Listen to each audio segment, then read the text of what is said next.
শ্রীমদ্ ভগবদ গীতার পঞ্চম অধ্যায়ের যে জায়গায় আমরা বর্তমানে অবস্থান করছি, আশা করি শ্রোতৃমণ্ডলী দূরের বা কাছের যারা আছেন, যারা প্রত্যহ শ্রীমদ্ ভগবদ গীতার আলোচনা শুনছেন, অনুধাবন করছেন, অনুভব করছেন, চেষ্টা করছেন গীতার অভ্যন্তরে প্রবেশের, তাদের সকলকে আবার আমি স্মরণ করিয়ে দিই।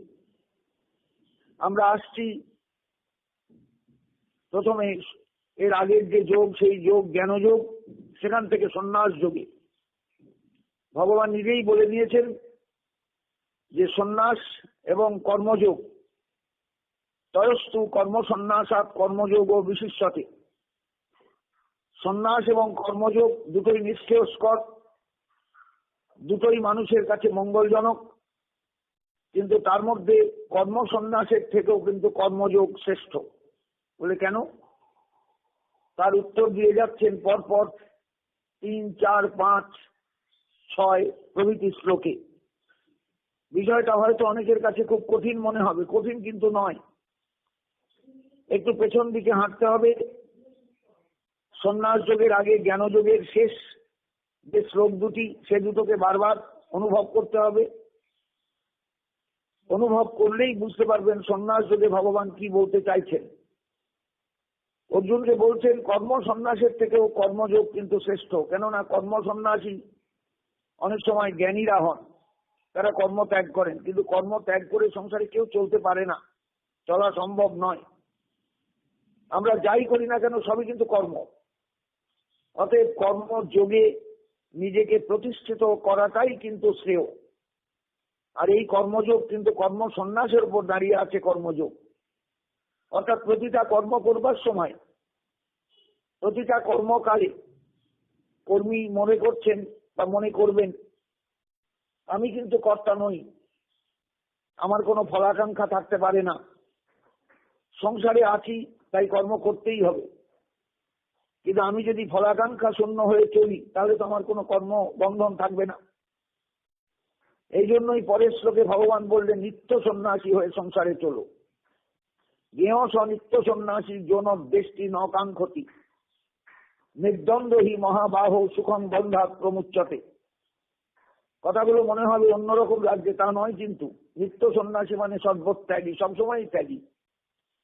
তিনি সংসার করছেন, সংসারে সবকিছুই তার আছে, ছেলে আছে, মেয়ে আছে, স্ত্রী আছেন, সংসারের সব দুঃখ কষ্ট টানা পড়েন ওঠা বসা সবকিছু আছে, কিন্তু তবুও তিনি নিত্য সন্ন্যাসী। কারণ কর্ম করবার সময় তিনি মনে রাখেন, খুব ভালো করে মনে করে চলেন যে আমার কোনো কর্মের ফলের কর্মের যে ফল, সেই ফলের আকাঙ্ক্ষা করলে চলবে না।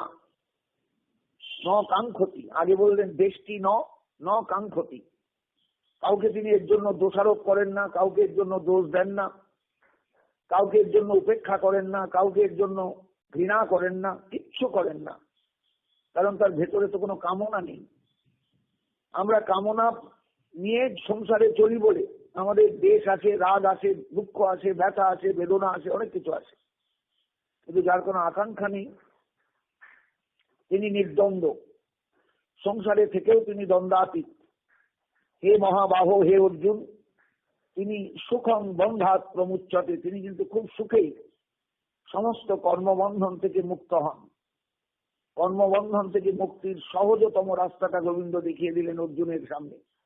অর্জুন উপলক্ষ মাত্র দেখিয়ে দিলেন সমকালীন যুগের মানুষের কাছে, দেখিয়ে দিলেন ভাবিকালের অসংখ্য মানুষের কাছে। আমরা সেই ভাবিকালের মানুষ। আমাদের এটা বুঝতে হবে যে সংসারে থেকেও কিন্তু সন্ন্যাস নিয়ে থাকা যায়, সংসারে থেকেও কিন্তু সন্ন্যাসী হওয়া যায়। খেয়ে পড়ে সকলের সঙ্গে পাল্লা দিয়ে চলে সন্ন্যাস নেওয়া যায়, সন্ন্যাসী হওয়া যায়। এই সন্ন্যাসীকে ভগবান একটা অভিনব নামে চিহ্নিত করলেন, নিত্য সন্ন্যাসী। অর্থাৎ সংসারের সবকিছুর মধ্যে থেকেও কোনো কিছুর মধ্যে নেই। দৃষ্টান্ত পরে দিয়েছেন পদ্মপত্র মিবাম্ভসা। সেই জায়গাটা যাওয়ার আগেই আমি আপনাদের কাছে তুলে ধরছি কেমন করে না, পদ্মের পাতায় জল যেমন পড়লে জল পদ্মের পাতায় লাগে না, টলটল টলটল করে, একটু অসতর্ক হলেই জলটা নিচে পড়ে যাবে।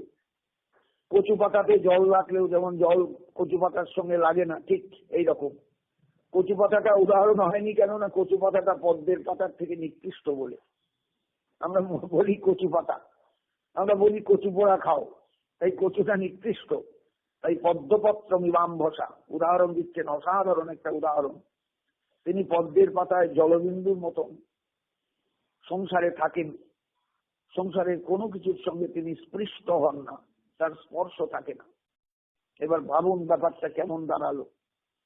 নির্দ্বন্দ্ব হি মহাবাহ সুখম বন্ধাত প্রমুচ্যতে, তিনি খুব সুখে নির্দ্বন্দ্ব জীবনযাপন করতে পারেন বলে অর্জুন তিনি সুখেই কর্মফল থেকে মুক্ত হন, তার কোনো দুঃখ হয় না, কর্মফলের বোঝা তাকে বইতে হয় না।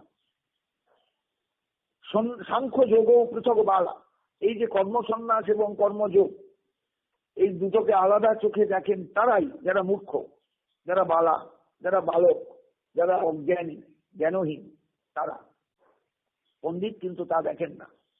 একম অপি আশ্রিত সম্যক উভয়র বিন্দতে ফলম, এই দুটোর যে কোনো একটাকে যদি কেউ আশ্রয় করে চলে, হয় কর্মসন্ন্যাস নয় কর্মযোগ।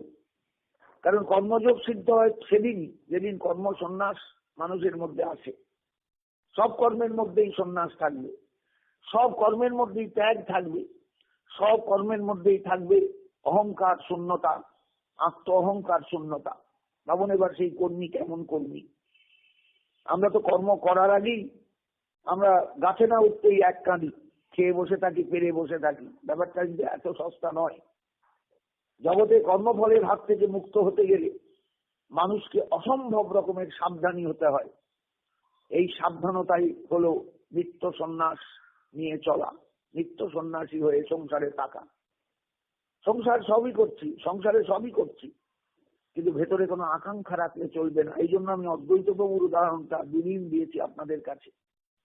গৌরী বৈষ্ণব জগতে নিত্যানন্দের মতন সীতানাথ সংসার ত্যাগী ছিলেন না, গৌরহরির মতনও সীতানাথ সংসার ত্যাগী ছিলেন না। তিনি দুই স্ত্রী নিয়ে ঘর করেছেন, ছেলে মেয়ের বাবা হয়েছেন, ছেলে মেয়ের বিয়ে দিয়েছেন। এক পুত্রকে তিনি ত্যায্য করেছেন কোনো একটা বিশেষ কারণে। অনেক কিছু ঘটনা তার জীবনে ঘটে গেছে, মনোকষ্ট পেয়েছেন অনেক, দুঃখ পেয়েছেন অনেক, যাতনা পেয়েছেন অনেক, ব্যথা পেয়েছেন অনেক, তবুও তিনি স্থিতধী, তিনি নিত্য সন্ন্যাসী। নইলে এইভাবে গৌরী বৈষ্ণব জগৎ শতাব্দীর পর শতাব্দী ধরে এই মহাপুরুষটিকে এইভাবে বন্দনা করে আসত না। জয় জয় অদ্ভুত সোপহ অদ্বৈত সুরধ্বনি সন্নিধানে, আখি মুদি রহে প্রেমে নদী বহে বসন প্রীতিল ঘামে, নিজ বহু মনে ঘন গরজনে উঠে জোরে জোরে লম্ফ, ডাকে বাহু তুলি কাঁদে কুলি কুলি দেহে বিপরীত কম্প, অদ্বৈত হুঙ্কারে সুরধ্বনি তীরে আইলা নাগর রাজ, যাহারও পীড়িতে আইলা তরিতে উদয় নদিয়া মাঝ, জয় সীতানাথ করল বে কত নন্দের নন্দন হরি, কহে বৃন্দাবন শ্রী অদ্বৈত চরণ হিয়ার মাঝারে ধরি। সম্ভবত বৃন্দাবন দাস এখানে যার নাম করা হয়েছে ভনিতায়, তিনি একজন পদকর্তা ছিলেন। আমরা যে বৃন্দাবন দাসের সঙ্গে পরিচিত সম্ভবত দুজনা এক ব্যক্তি, আমার মনে হয় নয়, আলাদা ব্যক্তি। তিনি পদকর্তা। সেই পদকর্তা বৃন্দাবন দাসের লেখনীতে সীতানাথের নিত্য সন্ন্যাসী চরিত্রটা ফুটে উঠেছে দারুণ ভাবে। জয় সীতানাথ করল বে কত নন্দের নন্দন হরি। সংসারে থেকেও তিনি ঈশ্বরকে ডাকতে পেরেছেন, ঈশ্বরের চরণে মাথা খুঁড়তে পেরেছেন, মাথা ঠুকতে পেরেছেন। বাবলায় গিয়ে গঙ্গার তটে বসে সংসারী হয়েও সর্বস্ব ছেড়ে ধ্যানে বসতে পেরেছেন, তপস্যায় বসতে পেরেছেন, জপে বসতে পেরেছেন, মননে বসতে পেরেছেন, সাধনে বসতে পেরেছেন। সম্পূর্ণরূপে নিজেকে সঁপে দিয়েছেন ঈশ্বরের চরণে। তাই তো তাঁর ডাকে ঈশ্বরের আবির্ভাব হয়েছিল একদিন। বৈষ্ণব জগতে সবাই তো জানেন যে সীতানাথের আহ্বানে মহাপ্রভুর আবির্ভাব, তিনি আমাদের গৌরানা গোসাই। আমি শুধু এই দৃষ্টান্তটা প্রতিদিন একটু স্মরণ করি, কেননা আমার দীক্ষা বলুন, আমার আশ্রয় বলুন সীতানাথের বংশে, সীতানাথের ধারায়। অতএব তাকে তো আমার একটু স্মরণ করতেই হবে, তাকে তো আমার একটু চিন্তা করতেই হবে, তাকে তো আমার একটু ভাবতেই হবে। তিনি যে আমার কুলের দেবতা, সেই জন্য আমি উদাহরণ দিতে গিয়ে নিত্য সন্ন্যাসী কথাটা বোঝাতে গিয়ে একবারে আধুনিক যুগে চলে এলাম। গীতার যুগ 5000 বছর আগে, আমি 500 বছর আগে এলাম মাত্র, যে আমরা সীতানাথকে নিত্য সন্ন্যাসী রূপে দেখেছি বৈষ্ণব জগতে। যেহ স নিত্য সন্ন্যাসী যৌনদেষ্টি ন কাঙ্ক্ষতি নির্দ্বন্দ্বহি মহাবাহ সুখম বন্ধাত প্রমুচ্যতে। এই নিত্য সন্ন্যাসী নির্দ্বন্দ্ব জীবন যাপন করেন, কোথাও তার দ্বন্দ্ব থাকে না। দ্বন্দ্ব থাকে কখন? না অহংকার থাকলে। অহংকার যদি না থাকে দ্বন্দ্ব থাকবে না। আত্মাভিমান যদি না থাকে দ্বন্দ্ব থাকবে না। আত্মগর্ব যদি না থাকে দ্বন্দ্ব থাকবে না। আমার বোধ এইটা যদি না থাকে দ্বন্দ্ব থাকবে না। অটোমেটিক তিনি নির্দ্বন্দ্ব, তিনি সমস্ত বন্ধন থেকে বিমুক্ত। অতএব সাংখ্য এবং যোগ, কর্মসন্ন্যাস এবং যোগ, কর্মযোগ, এই দুটোকে আলাদা করা ঠিক নয়। যারা আলাদা করেন তারা বালক, তারা একেবারেই কিছু জানেন না। কারণ একমপি আস্থিত সম্যক উভয়োর বিন্দতে ফলম। কর্মসন্ন্যাস আশ্রয় করলেও কর্মযোগ অটোমেটিক আমার অভিগত হবে, অনুভবে আসবে। কর্মযোগ আশ্রয় করলেও কর্মসন্ন্যাস আমার জীবনে এসে দাঁড়াবে। অতএব দুটোই তো এক।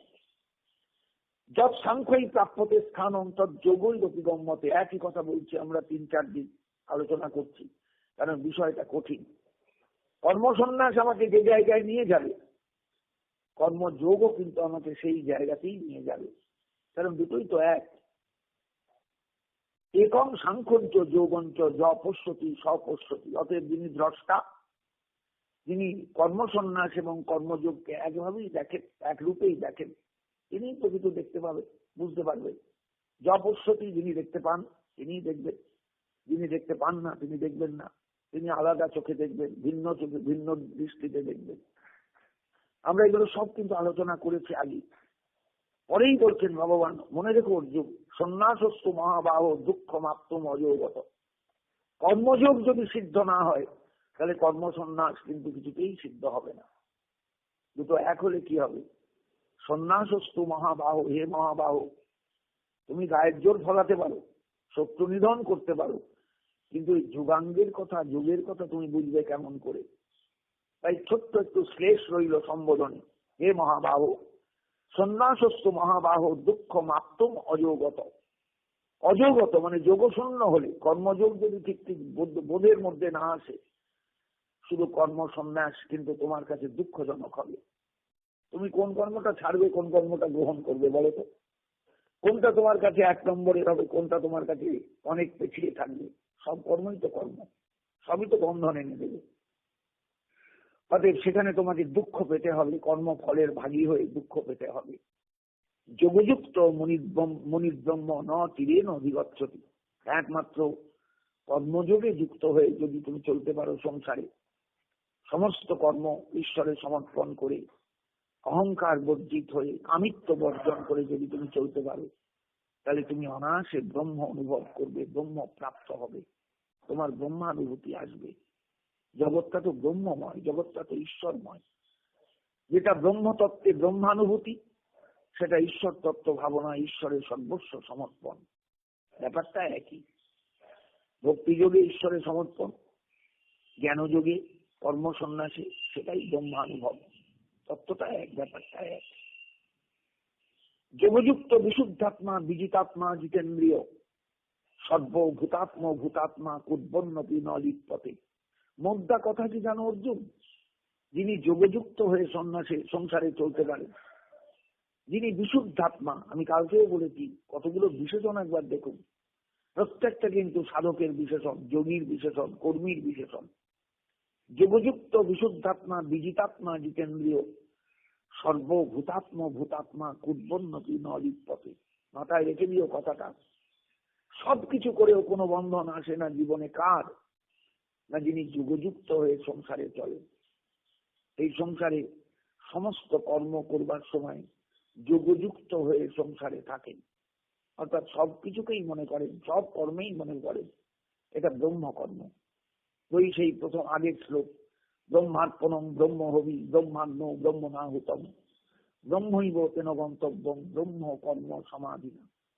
তিনি ব্রহ্মকর্মে সমাধি প্রাপ্ত হয়ে সংসারে থাকেন।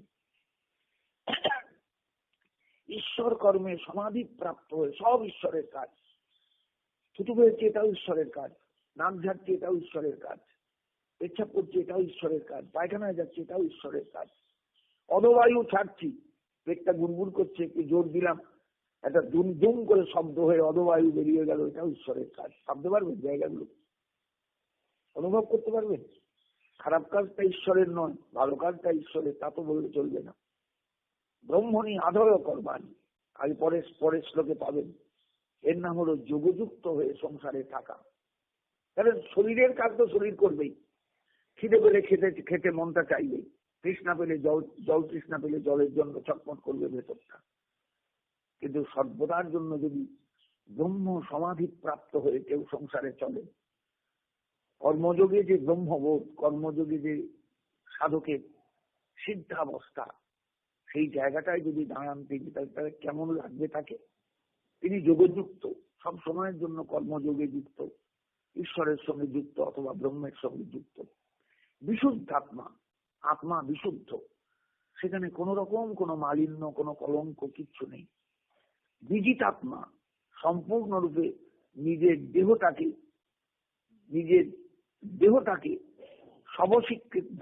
সবস্বীকৃত করে ফেলেছেন। দেহ তার কথায় উঠে বসে। আমরা দেখবে দেহের দ্বারা চালিত হই। দেহটা ভালো লাগছে না, বসে রইলাম চুপ করে, ভালো লাগছে না। তার মানে আমরা দেহের বশীভূত। আর এইরকম সাধকের দেহটা তার বশীভূত, সবস্বীকৃত দেহকে বলা হয় বিজিত আত্মা। ভাবতে পারছেন জায়গাটা? জিতেন্দ্রিয়, সমস্ত ইন্দ্রিয়গুলো তার বশীভূত।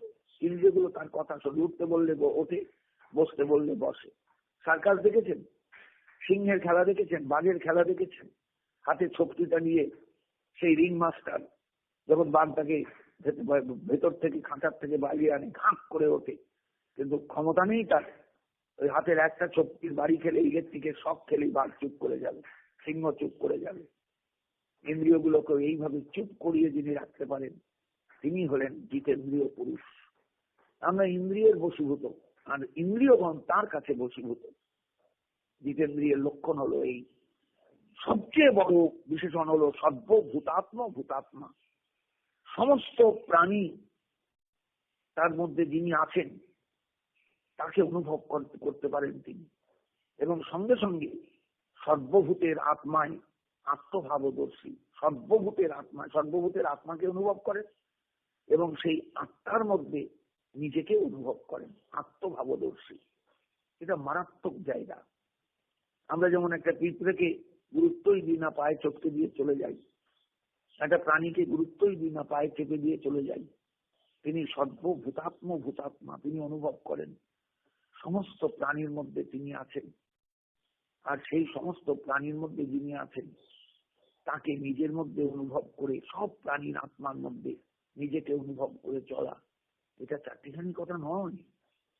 একটু ভাববেন, ভাবলে মাথাটা গরম হয়ে যাবে, বনবন করে মাথাটা ঘুরবে যে কোথায় আছি আমরা, কোথায় আছি। তাহলে সংসার অনেক দূরে চলে যাবে, ছেলে মেয়ে অনেক দূরে চলে যাবে, বউ অনেক দূরে চলে যাবে, টাকা পয়সা অনেক দূরে চলে যাবে, ঘর বাড়ি অনেক দূরে চলে যাবে, আপনি একা হয়ে যাবেন। ভাবতে পারছেন জায়গাটা?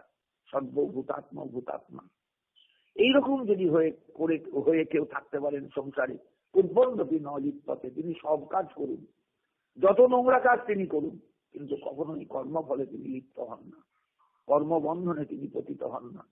কারণ তিনি সবকিছুর থেকে নিজেকে গুটিয়ে নিয়েছেন। গায়ে তেল মেখে, হাতে তেল মেখে, পায়ে তেল মেখে কাঁঠাল গাছে উঠেছেন, কাঁঠাল পাচ্ছেন, কাঁঠাল ভাঙছেন, একটুও তার আঠা লাগবে না, কোনো আঠাই তার গায়ে লাগবে না। বিষয়টা বুঝতে পারছেন জায়গাটা? আমরা গীতা পড়ি কিন্তু গীতা বুঝি না, গীতা অনুশীলন করি কিন্তু গীতার ভেতরে ঢুকতে পারি না, গীতার ভাষার মধ্যে ঢুকতে পারি না, গীতার গভীরে গিয়ে আমাদের প্রবেশাধিকার লাভ হয় না। এটাই হচ্ছে আমাদের দুর্বলতা, এটাই হচ্ছে আমাদের অজ্ঞতা, এটাই হচ্ছে আমাদের জ্ঞানের অভাবের একটা জ্বলন্ত দৃষ্টান্ত। আমরা নিজেদের জ্ঞানী বলে মনে করি, কিন্তু প্রকৃত জ্ঞান আমাদের কারণ নেই। উদ্বন্নপি নলিপ্যতে, তিনি কি মনে করেন জানেন? নৈব কিঞ্চিৎ করোমি যুক্ত মনে তো তত্ত্ববিদ। তিনি তত্ত্ববিদ, তত্ত্ব বোঝেন, তিনি যুক্ত, তিনি সবসময় ঈশ্বরের সঙ্গে যুক্ত। ব্রহ্মের সঙ্গে যুক্ত, তিনি মনে করেন কি নৈব কিঞ্চিৎ, আমি কিছু করি না, আমি কিছু করি না, আমার ইন্দ্রিয়গুলো করে। ইন্দ্রিয়গুলো আমার মধ্যে থাকলেও আমি ইন্দ্রিয়গুলোর অধীন নই, ইন্দ্রিয়গুলো আলাদা। বিষয়টা বুঝতে পারছেন? নৈব কিঞ্চিৎ করোমিতি, তিনি ভাবেন আমি কিচ্ছু করি না। তিনি যেহেতু যুক্ত, তিনি যেহেতু যোগী, যেহেতু তিনি তত্ত্ববিদ, অর্থাৎ এটা তার মনের ধারণা। এইবার ক্রিয়া কত রকম হতে পারে জগতে ভাবুন। কত রকম কাজ আমরা দিনে করি, রাতে করি, ঘুমের মধ্যে করি, এপাশ করি ওপাশ হই, এপাশ থেকে ওপাশে যাই, নাক ডাকি, কখনো নাক বন্ধ হয়, সব কিন্তু ক্রিয়া, সব কর্ম। কতগুলো ক্রিয়ার প্রকাশ দেখুন, সব কটা কিন্তু বিশেষণ পদ। কার বিশেষণ? না ওই মানুষের বিশেষণ, যিনি গীতা অনুসরণ করে এই সন্ন্যাস যোগে দাঁড়াচ্ছেন বা দাঁড়াতে যাচ্ছেন, সন্ন্যাসী হতে যাচ্ছেন, কর্ম সন্ন্যাস অথবা কর্মযোগী, কর্ম সন্ন্যাসী অথবা কর্মযোগী। তিনি পশ্যন, তিনি দেখেন, দেখেও দেখেন না, শোনেন, শুনেও শোনেন না, ভেতরে কোনো প্রতিক্রিয়া নেই। স্পৃশন, কিছু স্পর্শ করেন, কোনো ভেতরে কোনো একটা ভাবের সৃষ্টি হয় না। পুরুষের যেমন নারী দেহ স্পর্শ একটা ভেতরে কেমন করে ওঠে, কোনো কিচ্ছু নেই, কোনো অনুভব নেই। স্পৃশন, স্পৃশন, স্পর্শ করেও কোনো অনুভব আসে না। আগুনের হাঁড়িটায়, গরম হাঁড়িটায় হাত দিলে উহ করে উঠলেন, এটা হলো আমাদের কাজ। কিন্তু এইরকম ব্যক্তির ওইরকম স্পর্শেও কিছু হয় না। লেগেছে, ঠিক আছে, লাগতেই পারে, গরমের সঙ্গে হাতের স্পর্শ হয়েছে, আগুন গরম হাঁড়ি, হাতটা ছেঁকা লেগেছে, আমরা বলি ছেঁকা লাগা বাংলা ভাষায়। স্পর্শন, সেন্নন, স্পৃশন, জিঘ্রন, গন্ধ নিচ্ছেন। আপনি ফুলের গন্ধটা নেবেন, বইয়ের গন্ধটা নেবেন না, তা তো বললে চলবে না, গন্ধ দুটোই। পেচ্ছাপের গন্ধ, বাথরুমে গেলে জল দেওয়া নেই, নাক ছিটিয়ে বেরিয়ে এলে দুধ জল দেওয়া নেই, কেন? ওই গন্ধটা খারাপ কেন? না, আমার ভেদবোধ আছে। কিন্তু এইরকম অসাধারণ যোগীর কোনো ভেদবোধ নেই, তিনি যে কোনো গন্ধই সহ্য করতে পারেন। মৃতদেহের পচা গন্ধও সহ্য করতে পারেন, গুয়ের গন্ধও সহ্য করতে পারেন। যে বাথরুমে জল দেওয়া নেই, অসংখ্য মানুষ পেচ্ছাপ করে গেছে, সেই বাথরুমের গন্ধও সহ্য করতে পারেন, ভালো ফুলের গন্ধও সহ্য করতে পারেন, সবই তার কাছে এক। জিঘ্রন, গন্ধ নিচ্ছেন। অশ্নন, খাচ্ছেন। ক্ষুধার্ত ব্যক্তি ভালো মন্দ পেলে যেমন তরবরিয়ে খায়, গোগ্রাসে গেলে, তার কাছে সবই এক, সবই ভালো, কোনোটাই খারাপ নয়। ঈশ্বরের প্রসাদ গ্রহণ করেন তিনি সর্বত্র, সব সময়ের জন্য। গচ্ছন, চলেন, সেখানেও তার কোন রকম এই পথ দিয়ে যাবো, এটা শর্টকাট, তা নয়। ওটা লং রুট, ওদিক দিয়ে যাবো না, তা নয়। এই রাস্তাটায় গেলে বিপজ্জনক রাস্তা, তা নয়। যেখানে যাবো মনে করতে এটা রাস্তা, ব্যাস চলো। গচ্ছন, যাওয়ার রাস্তাতেও তার কোনো এলোমেলো কিছু নেই, তিনি চলেন। স্বপন, স্বপ্ন দেখেন। ঘুমন, সেখানেও তার কোনো দুঃস্বপ্নের কোনো অবকাশ নেই। কারণ যখন ঘুমোচ্ছেন তখন সেই নিদ্রার যিনি দেবতা, যিনি নিদ্রা এনে দেন, তিনি তাঁর চরণে সমর্পণ করেছেন নিজেকে, অতএব নিদ্রা তার হবে। তিনি কখনো না ঘুমিয়ে সারা রাত পরিকাট ঘুরবেন না, এটা তিনি জানেন। ওই ঘুমোবার সময় তার একই অবস্থা। শ্বসন, যখন নিঃশ্বাস ফেলেন, প্রশ্বাস গ্রহণ করেন, তখনও তার একই অবস্থা। প্রলোভন, কারোর সঙ্গে কথা বলছেন, তখনও তার একই অবস্থা। বিসৃজন, থুতু ফেলছেন, পেচ্ছাপ করছেন, পায়খানায় যাচ্ছেন, মলত্যাগ করছেন, এটা বলে বিসৃজন, ত্যাগ করছেন, তখনও তার একই অবস্থা। ঘৃণ্যন, কিছু নিচ্ছেন হাত বাড়িয়ে, একই অবস্থা। উন্মিষণ, নিমিষণ নপি, চোখ তুলে তাকাচ্ছেন, তখনও যে ভাবনা একই রকম, চোখ নামাচ্ছেন যখন, তখনও তার একই ভাবনা, কোনো আলাদা কিছু নয়। ইন্দ্রিয়াণি ইন্দ্রিয়ার্থেষু বর্তন্ত ইতি ধারয়ন, সমস্ত ইন্দ্রিয়গুলো আমার মধ্যে আছে, তারা তাদের কাজ করছে, এই চিন্তা করে তিনি সংসারে চলেন, ইন্দ্রিয়গণকে চালিয়ে দেন সংসারের মধ্যে। দেখার জিনিস দেখেন, শোনার জিনিস শোনেন, খাওয়ার জিনিস খান, গিলিবার জিনিস গেলেন, মানে পান করেন, জল পান বলে বা যে কোনো দুগ্ধ পান, সব পান করে, কিন্তু কোনো তার মধ্যে কোনো আলাদা বিকৃতি কিছু নেই, সবই কিন্তু তার সমান, কোন রকম ভাবনার কিছু নেই। পরিষ্কার বলছেন, ইন্দ্রিয়াণি ইন্দ্রিয়ার্থেষু বর্তন্তে ইতি ধারয়ন, সন্ধি হয়ে গিয়ে বর্তন্ত হয়ে গেছে, আসলে বর্তন্তে, বলছেন সমস্ত ইন্দ্রিয়গণ তাদের বিষয়ের মধ্যে আছে, থাকুক, আমাকে না খোঁচালেই হলো, আমিও তাদের খোঁচাবো না। মানুষ যেমন ইন্দ্রিয়ের খোঁচা দিতে লাভ দিতে থাকে, ঝাঁপ দিতে থাকে, এই সাধক ইন্দ্রিয়গণ বিষয়ের মধ্যে ঘুরে বেড়াচ্ছে, তার ভেতরে কোনো প্রতিক্রিয়া নেই, কোনো বিশেষ কোনো হেলদোল কিছু নেই। তিনি মনে মনে করেন ইন্দ্রিয়গণ আছে, থাকুক তাদের বিষয়ের মধ্যে, এই মনে করে ইন্দ্রিয়গণকে দেহেতে ধারণ করতে করতে, দেহেতে ধারণ করে চলতে চলতে ব্রহ্মণী আধয় কর্মাণী সঙ্গম তক্তা করতি যাও, একমাত্র পরব্রহ্মে, পরতত্ত্বে, ঈশ্বরে, যিনি সমস্ত কর্ম ত্যাগ করে, সমস্ত কর্ম ঈশ্বরের কর্ম, সমস্ত কর্ম ব্রহ্মের কর্ম, সমস্ত কর্ম পরমাত্মার কর্ম, এইভাবে যিনি জগতে চলেন, সমস্ত বিষয়ের সঙ্গ থেকে নিজেকে দূরে রাখেন। ইন্দ্রিয়গণ বিষয়ের মধ্যে ঘুরছে, ঘুরছে ফিরছে, সব করছে, কিন্তু কোনো ইন্দ্রিয়ের ক্ষমতা নেই তাকে একটু নড়চড় করার, তাকে একটু চঞ্চল করে তোলে। কেমন থাকেন তিনি? লিপ্পতে নশ পাপে ন। অর্জুন, তিনি কোনোদিন পাপে লিপ্ত হবেন না, কারণ পদ্মের পাতার জলবিন্দুর অবস্থা দেখেছো? পদ্মের পাতাটা মাঝখানে গর্ত, চারদিকে ফাঁকা, জল পড়ছে টপ টপ করে, দেখবেন আস্তে আস্তে ছোট ফোঁটা বড় ফোঁটায় মিশে গেল, বড় ফোঁটা তার থেকেও বড় ফোঁটায় মিশে গেল, পদ্মটা দুলছে বৃষ্টির ফোঁটায়, হাওয়ায়, কিন্তু জলও কিন্তু সেরকম কোনো পদ্মের কোনো অংশে, পাতার কোনো অংশে জল লাগছে না। এইরকম ভাবে যিনি সংসারে চলেন, লিপ্পতে ন স পাপে ন, তিনি কোনোদিন কোনো পাপে লিপ্ত হন না।